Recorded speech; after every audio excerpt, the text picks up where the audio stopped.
Yo guys, and welcome to a new video. Today we are talking about the Oscars because oh boy, it got hot in there.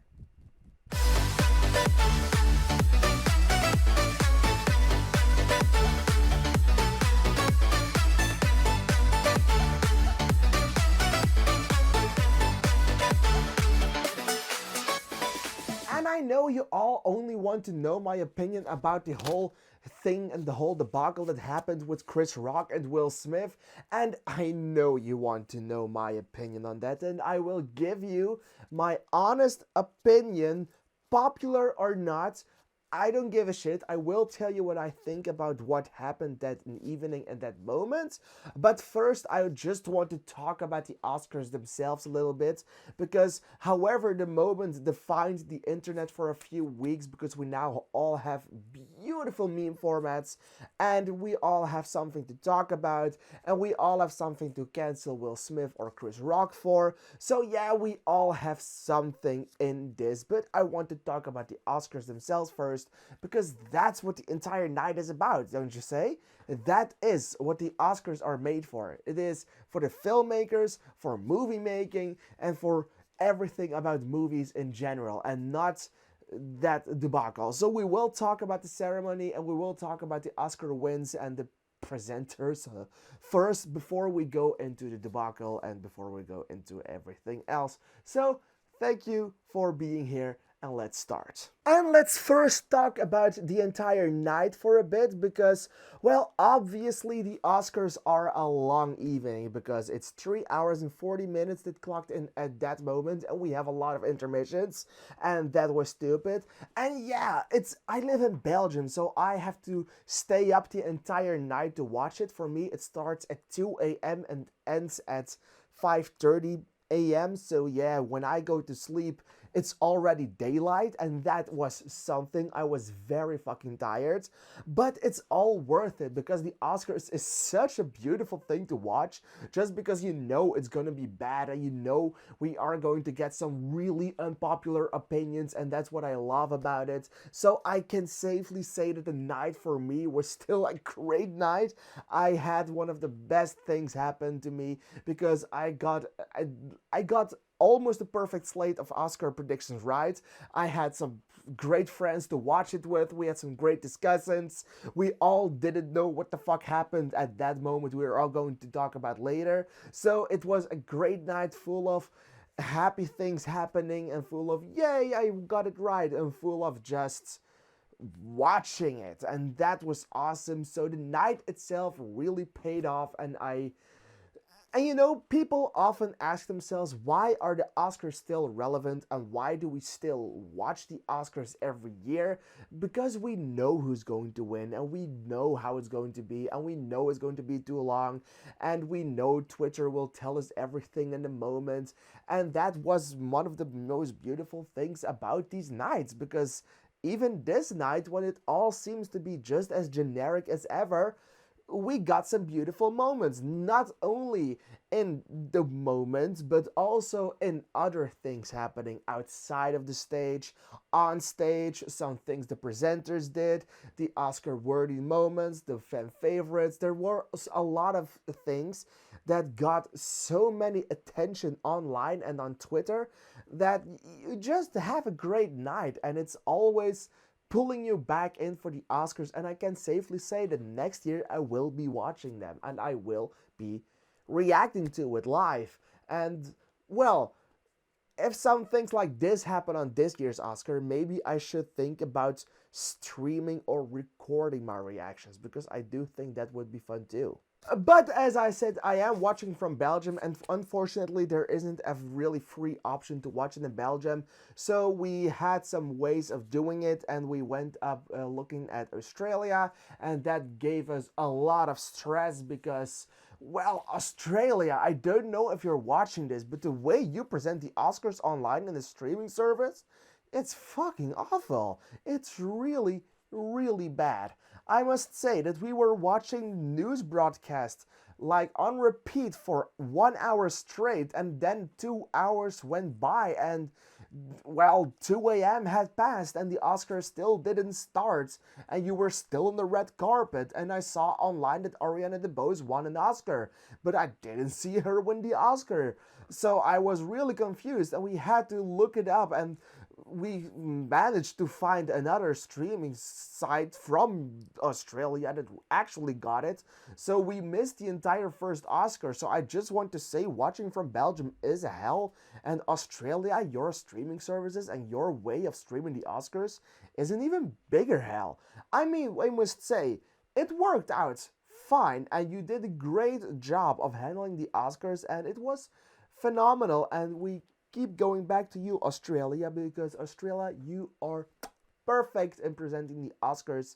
When we actually get to the stream, you don't censor things that America censored, but all the way got on the internet. So yeah, thank you for making this possible, Australia. I want to say that, but dear God and dear God, fix your streaming services. Fix 7 Plus. Thank you very much.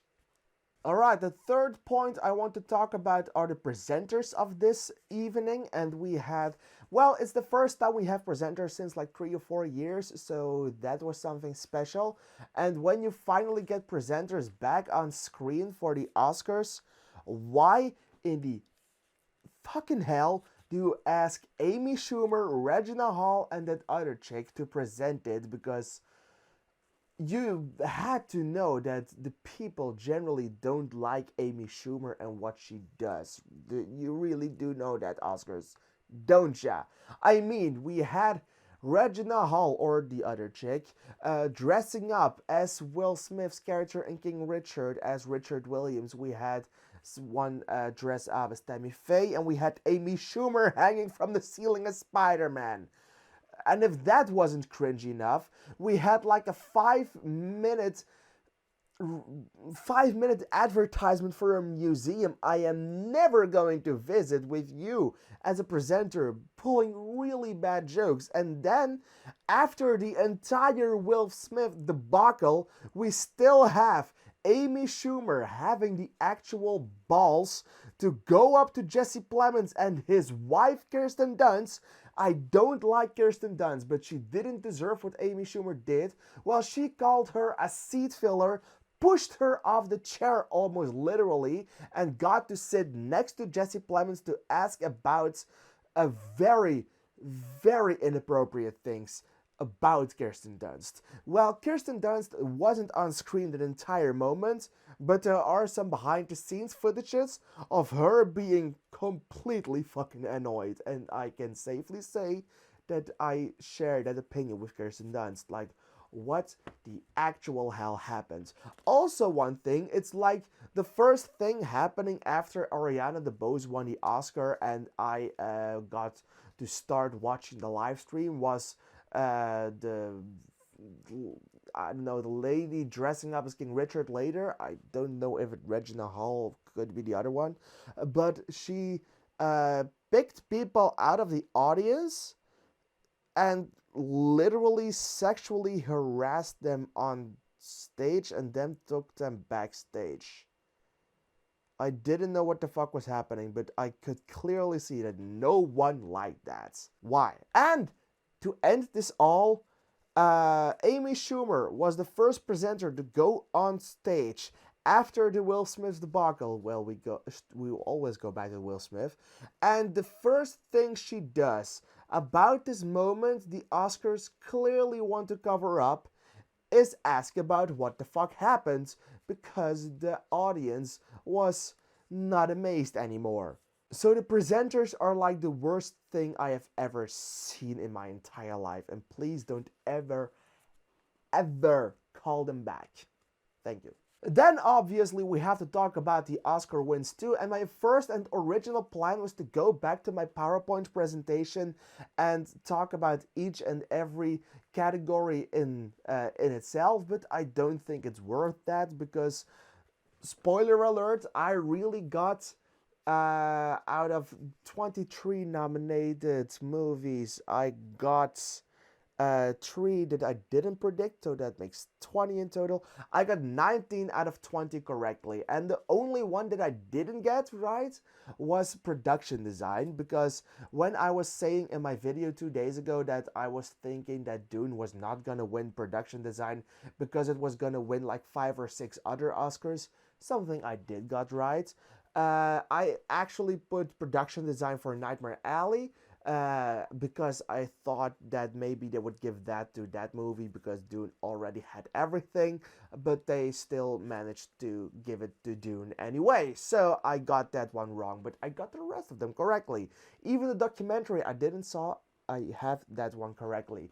I just want to talk about some of the beautiful moments from those speeches and from everything happening and from everyone talking that I just want to talk about right now.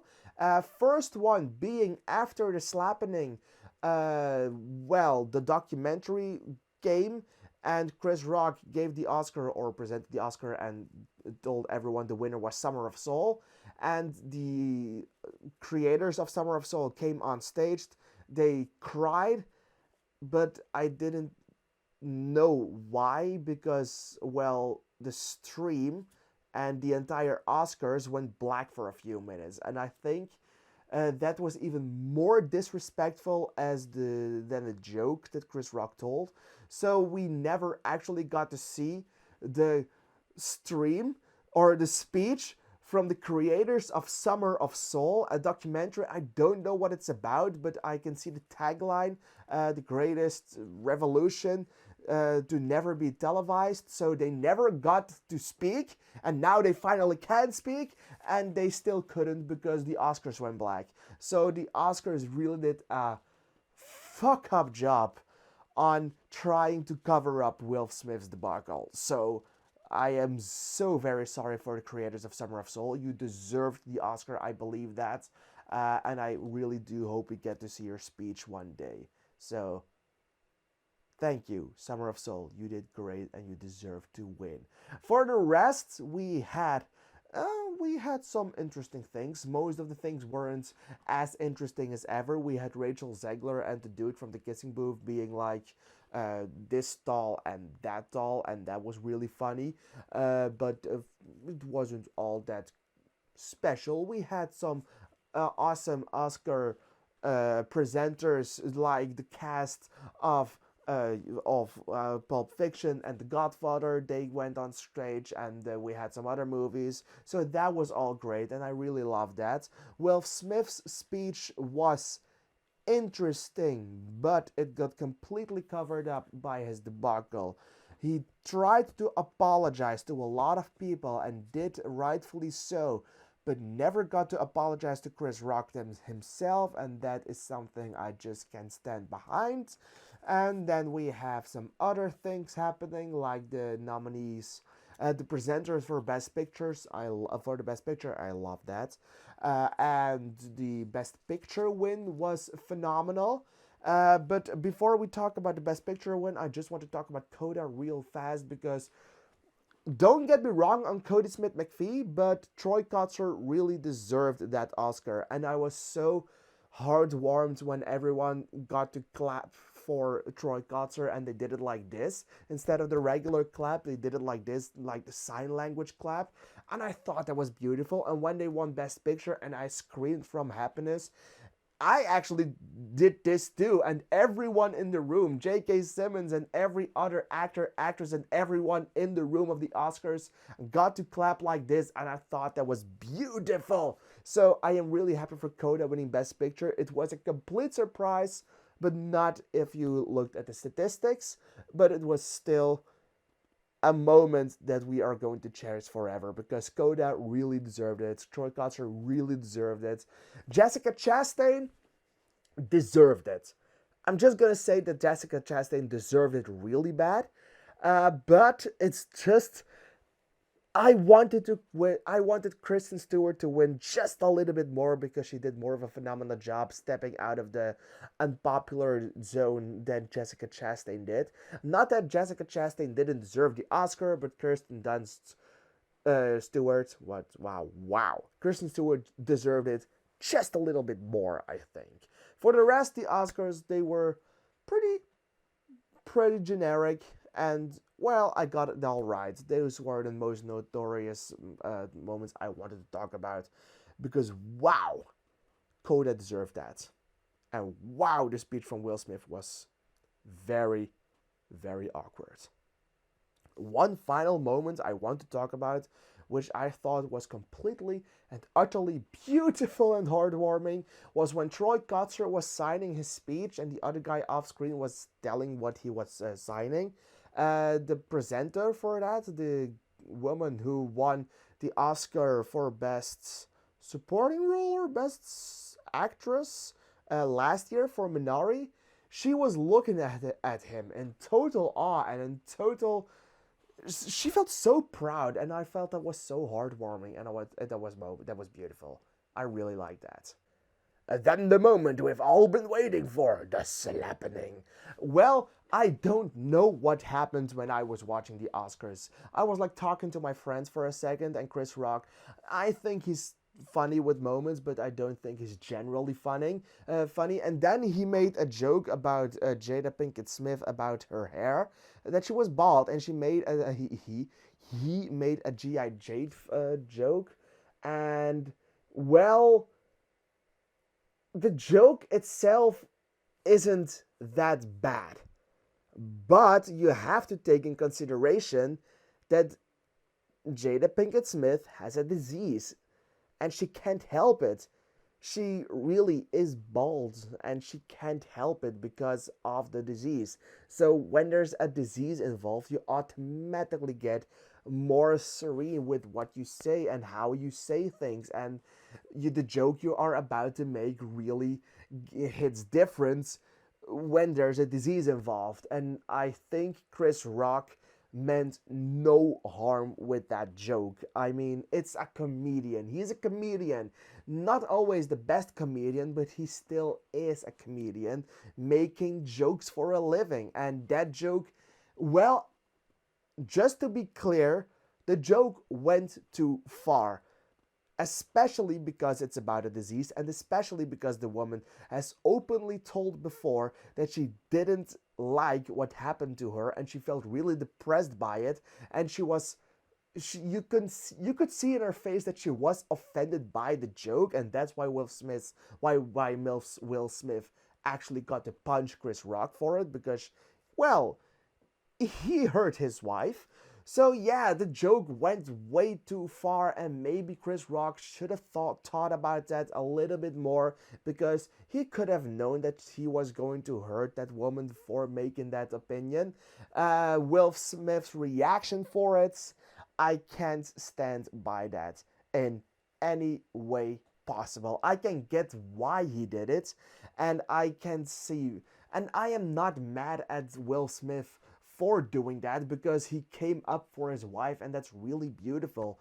But is violence and assaulting another actor, a fellow colleague, because he made a bad joke, is assaulting him on screen live for millions of people, is that the way to do it? Fuck no. And I don't want to cancel Will Smith, and I'm not going to do that. But Will Smith will have a very hard time recovering from this, because people will talk about this for ages to come. And if the next movie from Will Smith tanks, well, he's going to get into a lot of problems. I'm just gonna say that. So I can really get why Will Smith acting the way that he did, actually laughing about the jokes, getting in the flow, and then having a joke made about your wife that really offended her, offending you, and you go on screen to take revenge and punch the guy in the face, or slap the guy in the face. I really get why he did it. I just can't see how violence is a good solution for the problem you had. Maybe you could have took him more backstage and told him to apologize openly and made it funny for the audience to make it less awkward. The way he handled this was just really bad. I am happy for him that he defended his wife, but the way he did it broke him and his personality and his credibility in the acting world too. So this really was not a smart move from neither of the sides, and both are in the wrong here. But I'm just gonna say, you can joke about anything you want as long as you don't offend people personally, which Chris Rock clearly did, and you can never, but never make a solution by assaulting someone and punching him in the face because of one joke. So they are both in the wrong on this one. And both deserve not the hate that they are getting. Because the joke went too far, but Will Smith's actions too. Thank you. Okay, then we have something else that the Oscars did this year, and that was the fan favorites and the cheerful moments. It was special, and I am just gonna say that I love what they did with it and how the Twitter users could vote for this. So that made that the best and the most favorite movie of 2021 was not Spider-Man No Way Home. That movie actually came in fourth, I think. And Cinderella got second, and Army of the Dead got first. Both very sucky movies. I mean, Army of the Dead was okay, but it wasn't the best movie. And I'm just so happy for the Zack Snyder fans that he actually managed to get that movie up here so high to make it win the fan favorite movie of 2021. I think that's really, really funny, and wow, it was a blast watching that moment happen. Spider-Man in number 4, and then we got the cheerful moments and the Matrix. I didn't feel that. The Dreamgirls on number 4. I didn't feel that. But then Avengers Endgame in 3. I'm gonna say, what now? That is like the most cheerful moment. But then came number 2, which I followed too, and that was the Spider-Man team up, because now it's not a spoiler anymore. That was the Spider-Man team up, and wow, that moment deserves to be over Avengers Assemble, just because that moment with the 3 Spider-Man is more surreal than what happened with Avengers Assemble. But then I was thinking, what in the actual hell can be number 1? And then the Zack Snyder fans came back again and did it again and made the moment where the Flash reverses time in Zack Snyder's Justice League number 1. And all I could say was, yes! I mean, you can all see my reaction to that moment, but I was screaming, Barry! In that moment, so it deserves to be in the top 5. Number 1, I don't think it deserves that, but I do think the Zack Snyder fans deserve a round of applause for what they did to the Oscar. They represented their god, Zack Snyder, beautifully, and I just thought the entire moment was crazy. So, thank you for the Zack Snyder fans, and thank you for the Oscars for doing this. To end this on a positive note, the Oscars were really fun to watch with friends. It's a great watch party. You should definitely do it next year with your friends. I do think The Batman will be one of the biggest films of that year, together with Everything Everywhere All at Once, and probably some other movies that are coming out this year. I really can't put my vision on which movies those are going to be. I think Disappointment Boulevard will get in there because it has Joaquin Phoenix and it will be like an Oscar-worthy movie. We will have, I think, Killers of the Flower Moon. He will get in there.